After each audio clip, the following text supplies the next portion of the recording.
ये बच्चा बहुत अच्छा है और ये बच्चा बहुत बुरा है, इस तरीके के वर्ड्स हमने बहुत ज्यादा सुने हैं। लेकिन हमें कभी भी बच्चों को इन चीजों के ऊपर कैटेगराइज नहीं करना चाहिए। बच्चे सारे के सारे बहुत अच्छे होते हैं, कोई भी बच्चा खराब नहीं होता। हाँ, ये डेफिनेटली हो सकता है कि कोई बच्चा 90% मार्क्स लेकर आता हो और कोई बच्चा 40% लेकर आता हो, लेकिन उससे बच्चे अच्छे या बुरे नहीं बनते।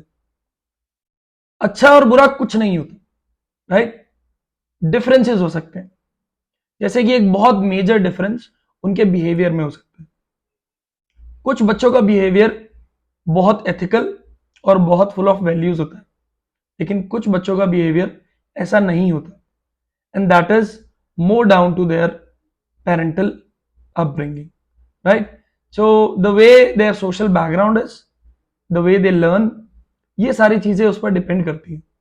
So hello everyone, your Navneet sir is back again with another video which is going to be about the bad behavior and the use of abusive language among school children. Now this is a major topic that I am doing today. Last time another great topic I did and the responses were great, right? So this is again another topic that I wanted to do. अब ये problem start कहां से होती है? The problem basically begins from the home itself. Okay, सबसे पहले बच्चा school तब जाता है व्हेन ही और she is almost 4 to 5 years old, but तब तक वो सिर्फ अपने पेरेंट्स से सीखता है। पेरेंट्स हमें एथिक्स और वैल्यू सिखाते हैं, और इस पूरी की पूरी शिक्षा को सोशल लर्निंग कहा जाता है, जहां पर बच्चा बिल्कुल वैसा बनता है जैसे कि पेरेंट्स होते हैं। पेरेंट्स हमारे पास स्कूल में आते हैं, आप लोग क्या सिखा रहे हो, आप लोग क्यों चीजों को ठीक नहीं करते हो। बच्चा हमारे पास सिर्फ 6 घंटे के लिए होता है, बचे हुए 18 आवर्स वो अपने पेरेंट्स के साथ या अपने पीयर्स के साथ घर पर होता है। उस जितना इन्फ्लुएंस कोई भी बच्चा स्कूल में नहीं हो सकता।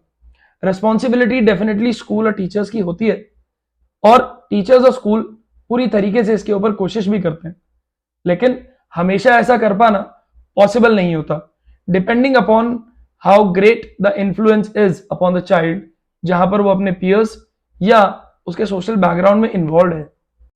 मेरे हिसाब से 5 ऐसे मेजर फैक्टर्स हैं जिनसे बच्चे इस तरीके की लैंग्वेज या इस तरीके का बिहेवियर सीखते हैं। सबसे पहला फैक्टर है observational learning, second modelling, third reinforcement, next normalisation, and at last comes emotional expression. बात करते हैं ऑब्जर्वेशनल लर्निंग की। बच्चा जो देखता है वही सीखता है। पेरेंट्स जो करेंगे बच्चा बिल्कुल वैसा वैसा करता है। बचपन में बच्चा हम सबको ऑब्जर्व करता है कि उसके अराउंड कैसे लोग रहते हैं, वो कैसा बिहेव करते हैं और कैसी बात करते हैं, राइट। अगर आप लोगों का बिहेवियर खराब होगा, आपकी लैंग्वेज खराब होगी, तो बच्चे का बिहेवियर और लैंग्वेज कभी अच्छा नहीं हो सकता। बात करते हैं मॉडलिंग की। पेरेंट्स बच्चे के लिए रोल मॉडल होते हैं। जैसा पेरेंट होता है बच्चा बिल्कुल वैसा ही बनना चाहता है। वो बहुत later half of their lives when it comes down to certain actor, certain sportsman और अ टीचर जिसको वो अपना रोल मॉडल बनाना चाहता है, लेकिन ज्यादातर बच्चे अपने पेरेंट्स जैसा ही बनना चाहते हैं। तो अगर वो देखेंगे पेरेंट्स को फाइट करते हुए, अब्यूजिव लैंग्वेज यूज करते हुए, चलिए नहीं फाइट करते हुए, या उस लैंग्वेज को यूज करते हुए जो कि वो बाकियों के साथ करते हैं, तो वो भी तो वैसा ही करना चाहेगा ना। नहीं लगता आप लोगों को कि ऐसा है? Third is reinforcement. That means अगर बच्चे को ऐसा देखने को मिल रहा है कि अब्यूजिव लैंग्वेज यूज करने से या इस तरीके के बैड बिहेवियर करने से कोई भी काम बन रहा है, पेरेंट्स ऐसा करने पर, उस चीज को एनफोर्स करने पर अपने काम को करवा पा रहे हैं, तो उनको ऐसा लगता है that this is a medium of communication, a better medium of communication. इस चीज से उनका काम हो जाएगा, राइट। और वो उस अब्यूजिव लैंग्वेज को मानने लगते हैं, उसे एक्सेप्ट कर लेते हैं, right. The next important thing is normalisation. बच्चों को धीरे धीरे ऐसा लगने लगता है कि ये लैंग्वेज और इस तरीके का बिहेवियर एक बहुत ही नॉर्मल चीज है और सोशली एक्सेप्टेड है, राइट। सोसाइटी में इस तरीके की लैंग्वेज और ऐसा बिहेवियर एक्सेप्टेड है, राइट। उन्हें ये चीज गलत नहीं लगती। गलत इसलिए नहीं लगती क्योंकि पेरेंट्स ऑलरेडी ऐसा कर रहे हैं, एंड जस्ट बिकॉज वो उसके पेरेंट्स हैं, वो उनसे सीखते हैं, right. The last part is emotional expression. Being a parent, जब आप गुस्सा होते हैं, डिप्रेस्ड होते हैं या फ्रस्ट्रेटेड होते हैं, तो आप इस तरीके के वर्ड्स का यूज करते हैं। और अगर ऐसा करते हैं तो बच्चा भी जब सेम इमोशंस को एक्सपीरियंस करेगा तो वो भी ऐसा करना चाहेगा। उसे भी लगेगा कि इन इमोशंस के साथ इस तरीके के लैंग्वेज या इस तरीके का बिहेवियर बहुत नॉर्मल है और वो उसे एसोसिएट करने लगेगा। चलिए कुछ स्टैट्स की बात करते हैं, right. According to national centre for education stats, करीब 20% ऐसे बच्चे हैं जिनकी एज 12 से 18 साल, उन्होंने बुलिंग फेस की इन द ईयर 2023-24।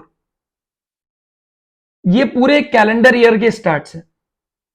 उसमें वर्बल अब्यूज और ऑफेंसिव लैंग्वेज दोनों इंक्लूडेड थे। नेक्स्ट बात करते हैं एक स्टडी की जो कि पब्लिश की गई जनरल पीडियाट्रिक्स में, और उसमें बताया गया दैट 55% ऑफ द चिल्ड्रन जो कि कर्स्ड वर्ड्स, ऐसे वर्ड्स जिनका यूज बच्चों को नहीं करना चाहिए या उनकी एज के हिसाब से वो गलत शब्द हैं, करीब 55% ऑफ टोटल स्टूडेंट्स ने ऐसे शब्दों का यूज किया। और ये परसेंटेज बहुत मेजर हद तक बढ़ जाता है जब तक बच्चा हाई स्कूल में आता है। पहले स्टार्ट्स खाली मिडिल स्कूल के थे, जब तक बच्चा हाई स्कूल में आता है ये परसेंटेज बढ़कर 87% हो जाता है। आप लोग इमेजिन कीजिए, 87% of the total students in high school use abusive language. अगर 100 बच्चों की हम बात कर रहे हैं तो उसमें से 87 स्टूडेंट्स इस तरीके की लैंग्वेज का यूज करते हैं। ये एक बहुत मेजर नंबर है, राइट। नेक्स्ट अगर बात की जाए तो अग्रेसिव बिहेवियर आता है। The centre for disease control and prevention, CDC के हिसाब से, उनकी एक रिपोर्ट के हिसाब से approximately 85% of high school students abusive language का यूज करते हैं। अकॉर्डिंग टू अ रिसर्च, सबसे बड़ा इंफ्लुएंस इस चीज में जो है वो है पेरेंट्स का, राइट। पेरेंट्स ज्यादातर बच्चों की लाइफ को इन्फ्लुएंस करते हैं। बहुत कम ऐसे बच्चे होते हैं जिनको इस बात से बिल्कुल फर्क नहीं पड़ता कि उनके घर पर क्या है, वो अपना अपना अलग से एक बिहेवियर बनाते हैं, राइट। लेकिन वो एक बहुत रेयर काइंड ऑफ स्टूडेंट होता है या रेयर काइंड ऑफ चाइल्ड होता है जिसको कोई फर्क नहीं पड़ता कि उसके सोशल बैकग्राउंड में क्या चल रहा है, ओके। ऐसी बहुत स्ट्रॉन्ग मेंटालिटी वाला बच्चा होता है, राइट। एक छोटा सा एग्जाम्पल बताता हूं। मेरे साथ के एक कलीग है, उन्होंने मुझे एक दिन एक छोटी सी कहानी बताई जो कि उनके साथ हुआ during a parent teacher meeting. वहां पर उन्होंने उस पेरेंट से उनके बच्चे की कंप्लेंट इसलिए की क्योंकि उसका बिहेवियर अच्छा नहीं था और वो बहुत ज्यादा अब्यूजिव लैंग्वेज का यूज करता है। पेरेंट इस बात पर बहुत गुस्सा हो गया और अपने बच्चे को वहीं पर मारने लगा। ये बात शॉकिंग नहीं थी, शॉकिंग ये था कि वो उसको अब्यूज करके मार रहा था। वो ऑलरेडी उसके साथ जो लैंग्वेज यूज कर रहा था, that was abusing. Now my colleague immediately had to stop him. He had to intervene in between, and then uh, he almost told him that okay, now I understand where the problem is, right. The problem lied with the parent. He told him बच्चे की कोई गलती नहीं है, गलती आपकी है, बच्चा ये सब कुछ आपसे सीख रहा है। नेक्स्ट इसमें बहुत इंपॉर्टेंट चीज जो मैं आप लोगों को बताना चाहता हूं, जो भी बच्चे इन सारी चीजों को या इस बैड बिहेवियर में, अग्रेसिव बिहेवियर में या फिर अब्यूजिव लैंग्वेज में इंडल्ज होते हैं या उससे यूज टू हैं, उनको मेंटल ट्रॉमास बहुत कॉमन है। वो बहुत जल्दी एंग्जाइटी और डिप्रेशन जैसे स्टेट्स में चले जाते हैं। So it is my humble appeal to all the parents, be better for the sake of your child, become better for the sake of what he or she is going to be in future, right? आप लोग एक role model हैं, आप लोग उनके लिए एक picture है जिस पिक्चर को देखकर वो वैसा बनना चाहते हैं। तो सबसे पहले आप लोगों ने चेंज होना है, आप लोगों को एक आइडियल पेरेंट बनना है, आप लोगों को उनके लिए एक मॉडल बनना है जो कि मॉडल ऑफ बिहेवियर है, जो मॉडल ऑफ एटिकेट्स है, एथिक्स है, वैल्यूज है, right? So it is my humble request to all the parents to do it. Now, I can guarantee that being a teacher, I can guarantee all the teachers do their best efforts to change any particular child or to do whatever they can to improve their behavior. Each session, for example, the new session is beginning.